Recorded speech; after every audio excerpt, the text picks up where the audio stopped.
ZR infra project limited. क्या बताया मैंने? ZR infra project limited. तो ये कंपनी है, आपने भी सुना होगा स्टॉक मार्केट में, जब आप इसकी एनालिसिस करने के लिए आप ज़रूर सुना होगा आपने, ठीक है। तो काफ़ी अच्छी कंपनी भी है और इसके नंबर्स भी काफ़ी अच्छे हैं, देखने के बाद पता चलेगा, ठीक है, अच्छे हैं या बेकार हैं। और एंड में जाके आपको मैं सीधा सीधा बता ही दूंगा कि कंपनी के नंबर, टोटल ओवरऑल नंबर कितने अच्छे थे और कितने बेकार थे, यानी कि 10 में से मैं इसको कितने नंबर्स दूंगा। तो मैं इसकी एनालिसिस की, फंडामेंटल एनालिसिस, उसको मैंने पेपर पे नोट डाउन किया है और नोट डाउन करने के बाद उसकी एनालिसिस करना शुरू करते हैं। तो मैं थोड़ा नीचे की तरफ देख के बात करूँगा, तो उसके लिए अभी से सॉरी अगर थोड़ा आपको डिस्टर्ब हो। तो लेट्स स्टार्ट द वीडियो। तो देखिए जी, ZR infra project limited company का नाम मैंने आपको बता दिया है। फाइनेंशियली देखें तो स्ट्रॉन्ग है, क्योंकि काफ़ी अच्छी कंपनी है, मैंने आपको पहले बताया। और बात करें वैल्यूएशन तो अफोर्डेबल है, और टेक्निकली देखें तो न्यूट्रल है।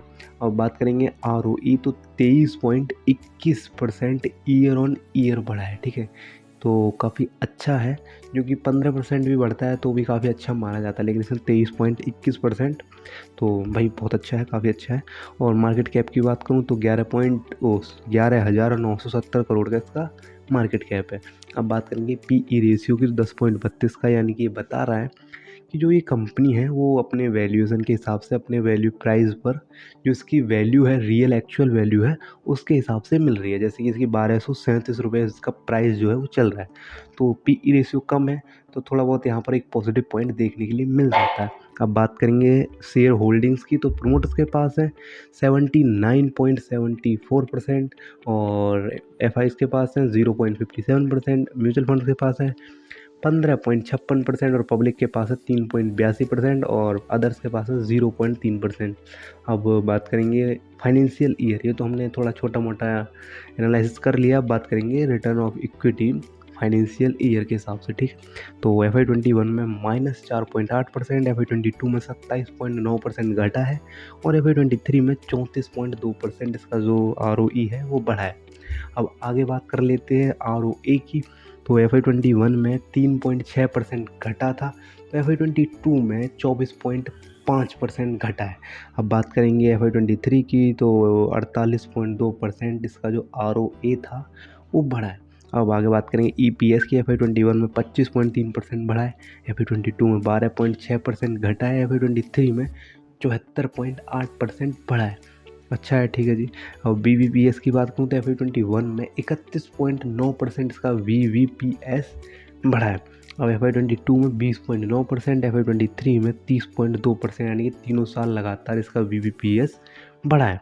अब EB टू सेल्स की बात करूँ तो FY22 में 0% बढ़ी थी, FY23 में -31%, यानी 31% इसकी EV टू सेल्स थी वो घटी है।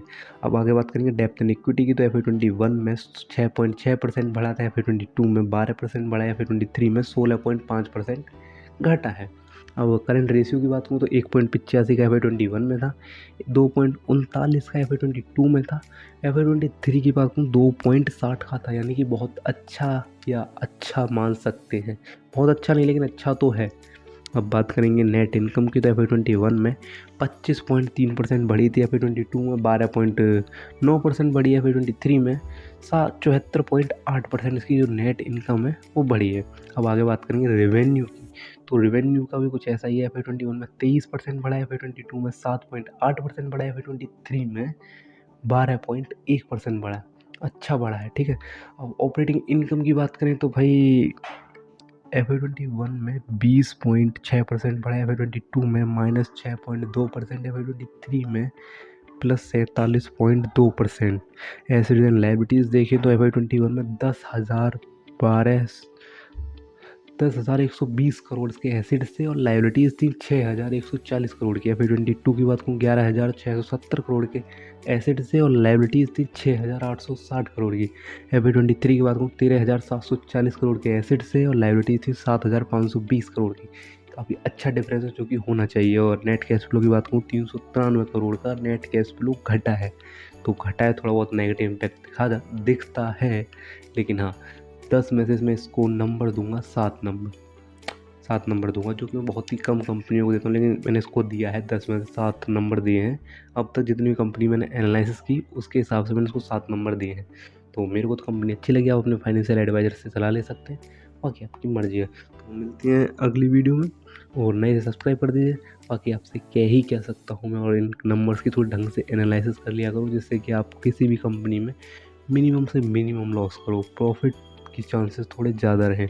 तो मिलते हैं अगली वीडियो में, नए सब्सक्राइब कर दीजिए।